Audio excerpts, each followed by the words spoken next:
The lord. Hallelujah. Good morning. క్రీస్తునందు ప్రియులారా, ఈ ఉదయ కాలంలో మరొక నూతన వాగ్దానంతో మనము ఈ రోజును ప్రారంభించుకున్నాము. ఈనాటి దేవుని వాగ్దానము పేతురు రాసిన మొదటి పత్రిక 1వ అధ్యాయము 7వ వచనము. మీ విశ్వాసము ఈ శోధనల చేత పరీక్షకు నిలిచినదై యేసు క్రీస్తు ప్రత్యక్షమైనప్పుడు మీకు మెప్పును మహిమయు ఘనతయు కలుగుటకు కారణమగును.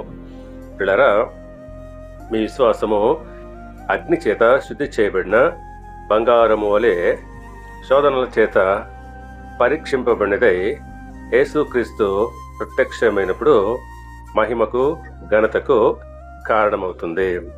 అవును, మనము శోధనలు వచ్చినప్పుడు నిరాశ చెందుతుంటాము.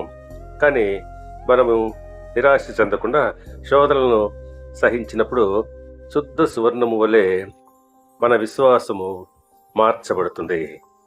అందును బట్టి ఆయన మన విశ్వాసమునకు తగిన ఫలము పొందుకుంటాము. పరీక్షలు మన విశ్వాసాన్ని కూల్చవు.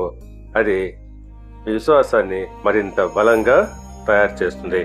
దేవుడు మిమ్మల్ని దీవించి ఆశీర్వదించి వర్ధిల్ల చేయును గాక. ఆమేన్.